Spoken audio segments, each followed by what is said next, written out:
তেওঁলোকৰ কাৰণে মই বিধায়ক মহোদয় কৈছোঁ যে ওচৰৰ গাঁওখনত বহুত মানুহে চৰকাৰী মাটি বেদখল কৰি বহি আছে, গতিকে তাতে তেওঁ মানুহখিনিক বহুৱাই দিয়ক, মই সহায় সহযোগিতা কৰিম।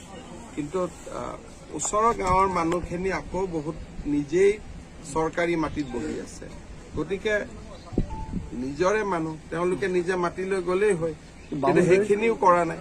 বাউণ্ডাৰী কিবা কথা চিন্তা কৰিছে নেকি?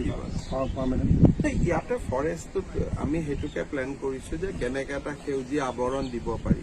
মোক নগাঁৱৰ ডিচিয়ে কোৱা মতে কাষৰ ৰেভিনিউ ভিলেজ বিলাকত যথেষ্ট চৰকাৰী মাটি আছে, 185 ঘৰ মানুহ আছে। মোৰ কোনো আপত্তি নাই যদি তেওঁলোকৰ আন ডকুমেণ্টছ বিলাক ঠিকে আছে বা বেলেগ অসমৰ কোনো জেগাত তেওঁলোকৰ মাটি নাই, তেতিয়াহ'লে 185 ঘৰ মানুহক আমি বহুৱাই দিয়াত কোনো আপত্তি নাথাকে।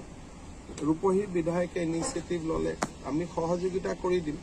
কিন্তু এতিয়া ধৰক প্ৰথম 600 মানুহ আছিল, কমিটো 185 হৈ গ'ল। তাৰমানে অৰিজিনেলি কৰবাত তেওঁলোকৰ ঘৰ মাটি আছেই নহয়। বহুত শিশু শিক্ষাৰ পৰা বঞ্চিত হৈছে। কোনো শিক্ষাৰ পৰা বঞ্চিত হোৱাটো কথা নাই, ওচৰৰ গাঁওখনতো বহুত স্কুল আছে, কিন্তু বহুত স্কুল এডমিশ্যন ল'ব লাগে।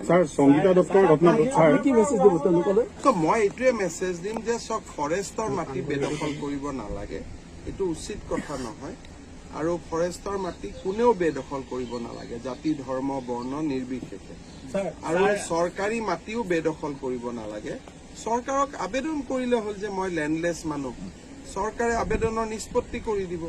কিন্তু জবৰদস্তি এজন মানুহ 200, এতিয়াতো আপোনালোকে মই নিজে চালো 100জন মানুহে 200 বিঘা মিলি আছিলে, তাৰমানে গাইপতি কিমান মাটি আছিলে, এনেকেতো ডাঙৰ জমিদাৰৰ যিবিলাক আগৰ উচ্ছেদ কৰা হৈছিল, পকা ঘৰ আছিলে, কিন্তু আমি পকা ঘৰ বনালে আকৌ বাঁহৰ ঘৰ বনাই আছে। তেওঁলোকে বনাব নালাগে, আকৌ এভিকশ্যন হ'ব। মই এভিকশ্যন কৰি ভাল নালাগে মোৰ, সেইকাৰণে তেওঁলোকে নিজে আঁতৰি যাব লাগে। আৰু আমাৰ বিধায়ক দল সংগঠন সকলোৱে বুজাব লাগে যে এইটো এইটো পুৰা কাজিৰঙাৰ পৰা ওৰাঙলৈকে বাঘ হাতী অহা যোৱা ৰাস্তা।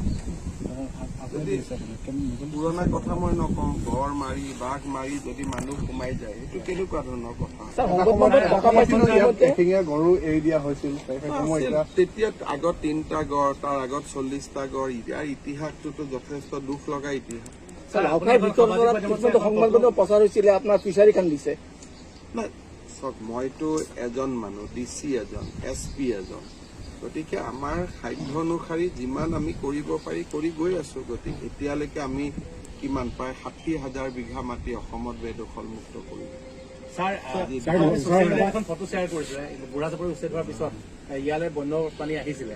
এতিয়া ছাৰ বন বিভাগে তেনেকুৱা কিবা জনাইছিলে নেকি? বন্যপ্ৰাণী হাতীৰ মাটিত মই যলৈকে গৈছিলো তাতে হাতীৰ কিন্তু বাঘৰ সুযোগ বন বিভাগে পাই আছে। ছাৰ, সংগীতা দত্তৰ ঘটনাটোত শিশু